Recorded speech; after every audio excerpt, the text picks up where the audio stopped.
का बसंत भाग 2 chapter number 16 लेकर आए हैं। तो आज हम बसंत भाग 2 चैप्टर नंबर 16 करेंगे, जिसका जो एक चैप्टर नहीं बल्कि एक कविता है जिसका नाम है भोर और बरखा, जो कि मीराबाई द्वारा गाई गई है। जैसे कि हम सबको पता है कि मीराबाई ने कोई भी कविता नहीं लिखी है, क्योंकि उनकी हस्तलिखित कोई भी कविता नहीं है, बल्कि सारी कविताओं को उन्होंने गाया है। उनकी सभी कविताओं को संकलित किया है श्रीमान नरोत्तम दास जी ने, क्योंकि जो जो कविता उन्होंने गाई हैं उनको अगर लिखा है, हम कह सकते हैं, तो नरोत्तम दास जी ने उनको लिखा है। तो भोर और बरखा दो भागों में विभाजित की गई है। पहले भाग में हम पढ़ेंगे कि जो यशोदा माँ है वो कान्हा जी को अर्थात कृष्ण जी को सुबह सुबह उठा रही हैं और क्या क्या कहकर और किस तरीके से उठा रही हैं उसका वर्णन मीराबाई जी ने किया है। तथा दूसरे खंड में हम पढ़ेंगे कि किस जो बारिश आ रही है, जो मेघा आ रही है, वर्षा ऋतु आ रही है, उसका वर्णन उन्होंने उस दूसरे खंड में किया है कि वर्षा ऋतु कैसी आ रही है और उनका मन क्या कर रहा है। ये सारी चीजें हम दूसरे खंड में देखेंगे। तो हम पहले खंड को अपने को पढ़ेंगे। तो आपको भी पता है कि कविताओं को पढ़ने का जो तरीका है वो अलग होता है और गद्य भाग को पढ़ने का तरीका अलग होता है, और सभी कविताओं को एक तरीके से नहीं पढ़ा जा सकता। हर एक कविता की पढ़ने की शैली अलग अलग होती है।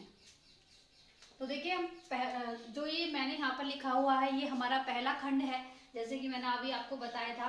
तो इस खंड में हम क्या पढ़ेंगे कि किस तरीके से यशोदा माँ कृष्ण जी को सुबह सुबह उठा रही है।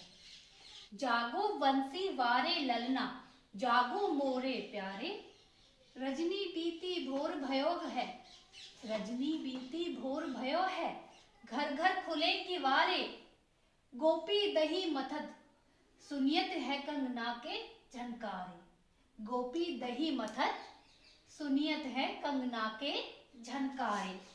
उठो लाल जी भोर भयो है, उठो लाल जी भोर भयो है, सुरनर ठाड़े द्वारे, ग्वाल बाल सब करत कोलाहल, ग्वाल बाल सब करत कोलाहल, जय जय शब्द उचारे, जय जय शब्द उचारे। माखन रोटी हाथ में लीनी, माखन रोटी हाथ में लीनी, गौवन के रखवारे, मीरा के प्रभु गिरधर नागर, शरण आय को तारे। तो देखिए, आपने देखा होगा कि जब मैंने इस कविता को पढ़ा, कहीं पे मैं रुकी, कहीं पे मैंने आवाज को ऊंचा किया, कहीं धीमी की। तो इस तरीके से कविताओं को पढ़ते हैं। तो एक बार हम फिर से इसको पढ़ेंगे, ध्यान से देखिएगा बेटा आपको भी इसका उच्चारण कैसे करना है। जागो वंशी वारे ललना, जागो वंशी वारे ललना, जागो मोरे प्यारे, जागो मोरे प्यारे, रजनी बीती भोर भयो है, रजनी बीती भोर भयो है, घर घर खुले किवारे, घर घर खुले किवारे, गोपी दही मथत, गोपी दही मथत, सुनियत है कंगना के झनकारे। उठो लाल जी भोर भयो है, उठो लाल जी भोर भयो है, सुर न ठाड़े द्वारे, सुर न ठाड़े द्वारे। ग्वाल बाल सब करत कोलाहल, ग्वाल बाल सब करत कोलाहल, जय जय शब्द उचारे, माखन रोटी हाथ में लीनी, माखन रोटी हाथ में लीनी, गौवन के रखवारे, मीरा के प्रभु गिरधर नागर, मीरा के प्रभु गिरधर नागर, शरण आय को तारे। तो देखिए, आपको समझ में आया होगा कि इस कविता को हमें कैसे पढ़ना है। तो अब मैं आपका इनका हर पंक्ति का आपको अर्थ बताऊंगी कि उन्होंने इसमें यशोदा जी ने कैसे कृष्ण जी को सुबह सुबह उठाया है। तो देखिए, यशोदा जी सुबह सुबह कृष्ण जी के पास जाती हैं और उन्हें उठाती हैं और कहती हैं, जागो बंसी वारे ललना। तो कृष्ण जी को क्या बोला जाता है? बंसी वाला। जैसे आपको पता है कि उनके हाथ में बंसी होती है, तो उनको बंसी वाला बोला जाता है। तो वो कहते हैं कि बंसी वारे मेरे बेटे, ललना का मतलब ही होता है बेटा छोटा बच्चा, ठीक है। वो कहते हैं कि जागो बंसी वारे मेरे ललना, जागो मोरे प्यारे, मेरे प्यारे जल्दी जागो, रजनी बीती भोर भयो है। अब देखिए बेटा, रजनी, रजनी का अर्थ होता है रात, रात बीत गई है। भोर, भोर का मतलब होता है सुबह, ठीक है। तो रात बीत गई है और सुबह हो गई है और हर घर के दरवाजे खुल गए हैं। तो यहाँ पर किवारे का मतलब होता है बेटा दरवाजे, ठीक है। वो कहती है कि मेरे बंसी वाले ललना जल्दी जागो, जागो मेरे प्यारे, रात बीत गई है और सुबह हो गई है और हर घर के दरवाजे खुल गए हैं। मेरे प्यारे ललना, मेरे प्यारे प्यारे बेटा, जल्दी जागो। गोपी दही मथत, अब देखिए बेटा दही मथत का मतलब होता है दूध को भिगोना, ठीक है। आपने देखा होगा कि पहले हाथ से ऐसे करके जब उसको दूध को भिगोते थे तो उसको बोलते हैं दही मथत। मतलब कि जो गोपियां हैं उन्होंने दही को भिगो लिया है और जब वो दही को भिगो रही हैं तो उन्होंने अपने हाथों में कंगन पहने हुए हैं और उन कंगनों की झनकार, झनकार का मतलब होता है बेटा आवाज, और उन कंगनों की आवाज आ रही है। अर्थात दूध को मलते हुए, मतलब दूध को क्या भिगोते हुए उनके हाथों से किसकी आवाज आ रही है? कंगनों के खनकने की आवाज आ रही है। उठो लालची भोर भयो है, वो कहते हैं उठो मेरे बेटा सुबह हो गई है। जैसे भोर का मैंने आपको बताया था, सुबह सुबह हो गई है। सुर नर ठाडे द्वारे, अब देखिए सुर, सुर का मतलब होता है देवता, ठीक है, और नर का मतलब मनुष्य, ठीक है। ठाडे मतलब खड़े होना और द्वारे मतलब दरवाजे पर। तो सभी देवता और नर दरवाजे पर तुम्हारी प्रतीक्षा में खड़े हैं, वो तुम्हारे दर्शन के लिए खड़े हैं। तो वो यही कहते हैं कि मेरे प्यारे ललना जल्दी से जागो, सुबह हो गई है। सभी देवता और सभी मनुष्य तुम्हारी एक झलक पाने के लिए या तुम्हारी प्रतीक्षा के लिए कब से दरवाजे पर खड़े हैं। ग्वाल बाल सब करत कुलाहल, अब देखिए ग्वाल बाल, यहाँ पे दो शब्द हैं। अब ग्वाल बाल, ग्वाल कौन होता है बेटा? जो गायों को चराते हैं, जो गैयों को चराते हैं, और बाल मतलब उनके बच्चे, गायों को चराने वालों के बच्चे। तो यहाँ पर गायों को चराने वाले नहीं बल्कि उनके बच्चे, सभी ग्वाल बाल क्या शोर कर रहे हैं। कुलाहल का मतलब होता है बेटा शोर करना, ठीक है।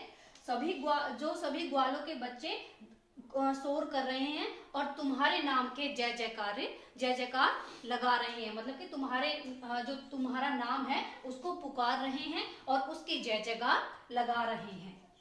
माखन रोटी हाथ में लीनी गौवन के रखवारे, तो कहते हैं कि अब देखिए यहाँ से लेते हैं हम गौवन के रखवारे।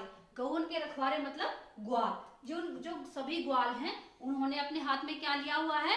रोटी और माखन अपने हाथ में लिया हुआ है और वो तुम्हारी प्रतीक्षा कर रहे हैं कि तुम कब आओगे और उनका भोग लगाओगे।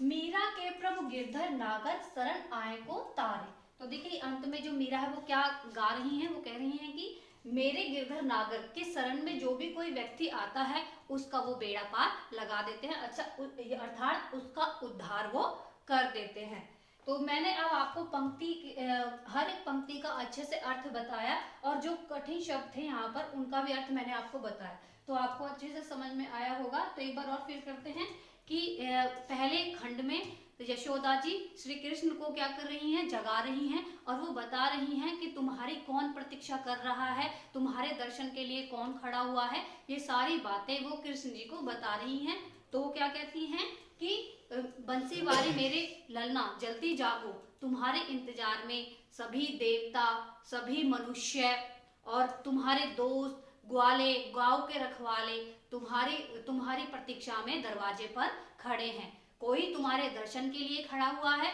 और कोई अपने हाथ में माखन मिश्री लिए खड़ा हुआ है ताकि तुम उनका भोग लगा सको। और जो ग्वालिन है वो क्या कर रही हैं? वो तुम्हारा प्रिय मक्खन निकाल रही है कि दही जब मथेगी, दही को चलाएंगे तभी तो माखन निकलेगा। तो ये सारी चीजें वो क्या कर रही हैं? जो यशोदा हैं किसको बता रही हैं? श्री कृष्ण को बता रही हैं, बताते हुए उनको जगा रही हैं। अब हम दूसरा खंड देखेंगे। देखिए बेटा अभी हमने पहले खंड को पढ़ा था, अब हम पढ़ेंगे दूसरा खंड। दूसरे खंड के बारे में मैंने आपको बताया था कि वहां पर जो सावन में बसंत ऋतु उमड़ के आती है और किस तरीके से बादल छाते हैं उसका वर्णन किया गया है। तो देखिए पढ़ते हैं। बरसे बदरिया सावन की मन भावन की, सावन में उम गयो मेरो मनवा, सावन में उम गयो मेरो मनवा, भनक सुनी हरि आवन की। उमड़ घुमड़ चहुदिस में आया, उमड़ घुमड़ चहुदिस में आया, दामनी दमके झर लावन की। नन्ही नन्ही बूंदन मेहा बरसे, नन्ही नन्ही बूंदन मेहा बरसे, शीतल पवन सुहावन की। मीरा के प्रभु गिरधर नागर, मीरा के प्रभु गिरधर नागर, आनंद मंगल गावन की। तो ये थी हमारी पंक्तियां। तो अब हम इनका अर्थ समझेंगे। तो देखिए, बरसे बदरिया सावन की। तो देखिए बेटा, बदरिया, बदरिया क्या होता है? बदरिया कहते हैं बादलों को, जो घटाएं छा जाती है ना सावन के महीने में, तो वो कहते हैं कि जो सावन में आसमान में बादल छा गए हैं और क्या कर रहे हैं, वो बरसने के लिए तैयार हो गए हैं। सावन की मन भावन की। तो जो सावन में जो बादल आसमान में छाए हैं वो कैसे लग रहे हैं? वो मन को बहुत अच्छे लग रहे हैं। सावन में गयो मेरो मनवा। अब बेटा देखिए, गयो का अर्थ होता है विचलित, कि सावन में मेरा मन विचलित हो गया है। क्यों विचलित हुआ है? भनक सुनी हरि आवन की। ठीक है, जैसे ही मुझे पता चला कि हरि आ रहे हैं। अब हरि कौन है? हरि है श्री कृष्ण। तो मीराबाई जी गा रही हैं, क्या गा रही हैं कि जैसे ही सावन में मेरे कानों को ये भनक सुनाई दी, ये मुझे पता चला कि प्रभु आ रहे हैं, प्रभु कौन? श्री कृष्ण आ रहे हैं, तो मेरा मन सावन में बहुत विचलित हो गया है। उमड़ घुमड़ चहुदिस में आया। अब देखिए, चहुदिस, चहुदिस का मतलब है चारों, चहु का मतलब चारों, दिस माने दिशाओं में। ठीक है, जो काले काले बादल हैं चारों दिशाओं में उमड़ और घुमड़ कर आ रहे हैं, मतलब कि बहुत काले बादल पूरी चारों दिशाओं में अर्थात आसमान में छा गए हैं। दामनी दमके, दामनी मतलब बिजली, दमके मतलब चमकना, बिजली चमक रही है और क्या हो रही है, और उसी के बाद क्या लग गई है? बूंदों की झड़ी लग गई है, झर लावन की। झर मतलब जब देखते हैं ना, शुरू शुरू में बारिश आना शुरू कर देती है, छोटी छोटी बूंदें आती हैं, तो छोटी छोटी बूंदें आने लग गई हैं। तो देखिए, अब तक क्या कहा है, क्या गाया है मीराबाई जी ने कि जो सावन में जो छोटी छोटी घटाएं छा गई हैं, और ये छोटी छोटी घटाएं क्या लगती हैं? मेरे मन को बहुत अच्छी लगती हैं। और सावन में मेरा मन विचलित हो गया है। क्यों? क्योंकि जैसे ही मुझे भनक मिली, मतलब कि खबर मिली, किसके आने की? श्री कृष्ण के आने की खबर जैसे ही मुझे मिली, मेरा मन इस सावन में क्या हो गया है? विचलित हो गया है। उमड़ घुमड़ चहुदिस में आया। क्या कहती हैं कि पूरी चारों दिशाओं में काले काले बादल उमड़ उमड़ घुमड़ घुमड़ कर आ रहे हैं, और उसके बाद बिजली चमक रही है, तथा बिजली चमकने के बाद छोटी छोटी बूंदें आने शुरू हो गई हैं। नन्ही नन्ही बूंदन मेहा बरसे। अब देखिए, नन्ही नन्ही, अभी मैंने बताया था अभी कि यहाँ पे उन्होंने झर लगने की बात बताई थी। फिर छोटी छोटी, अब नन्ही नन्ही मतलब छोटी छोटी, बूंदन मतलब बूंदे, मेहा बरसे मतलब कि छोटी छोटी बूंदे बरस रही हैं, मेघों में से बरस रही हैं। मेहा मतलब कि जो हमने यहाँ पे किया था ना, बदरिया, बादलों की छोटी छोटी सी जो घटाएं होती हैं, जो नन्ही नन्ही बूंदे हैं बादलों में से आ रही हैं, बरस रही हैं, और बहुत ही ठंडी हवा चल रही है। शीतल मतलब ठंडी, पवन हवा सुहावन की। ठीक है, बहुत ही ठंडी ठंडी और मीठी मीठी पवन चल रही है। मीरा के प्रभु श्री गिरधर नागर, आनंद मंगल गावन की।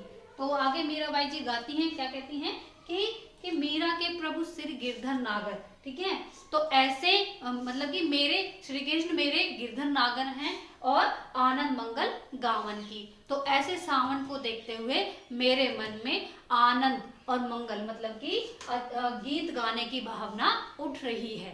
ठीक है, सब खुशी, मैं बहुत खुश हो रही हूँ, और खुशी को देखते हुए मेरे मन में क्या उठ रही है? गीत गाने की भावना उठ रही है। किसको देखकर? सावन को देखकर। और सावन में किसकी खबर को सुनकर? श्री कृष्ण के आने की खबर को सुनकर उनके मन में मंगल गीत गाने की इच्छा हो रही है, वो मंगल गीत गाना चाहती हैं। तो यहाँ पर उन्होंने मुख्य रूप से क्या बताया है? सावन के बारे में बताया है। और सावन में जब मेघा छाई हैं, बादल बरसने लगे हैं, बिजली चमकने लगी है, ठंडी हवाएं चलने लगी हैं, और इन सब चीज के होते हुए उन्हें एक खबर मिली है कि श्री कृष्ण जी आ रहे हैं। तो इसलिए उनका मन बहुत विचलित हो गया है, और इन सारी चीजों को देखकर उनका मन क्या हो रहा है, मंगल गीत गाने को के लिए कर रहा है।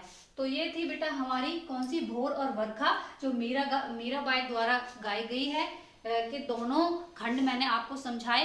पहले खंड में हमने क्या किया था कि किस तरीके से यशोदा जी श्री कृष्ण को सुबह सुबह उठाती हैं और क्या क्या कहकर उठाती हैं, ये सारी चीजें हमने देखी थी। और दूसरे खंड में हमने क्या देखा था कि सावन में बारिश किस तरीके से आ रही है, किस तरीके से ठंडी हवाएं चल रही हैं, बिजली चमक रही है, और इन सब चीजों के चलते श्री कृष्ण जी वहां पर आ रहे हैं। और इसकी खबर जब मीराबाई को लगती है तो उनका मन विचलित हो जाता है, लेकिन फिर भी वह बहुत खुश होती हैं कि श्री कृष्ण जी आ रहे हैं, बारिश हो रही है, और इसलिए वो मंगल गीत गाने की इच्छा प्रकट करती हैं।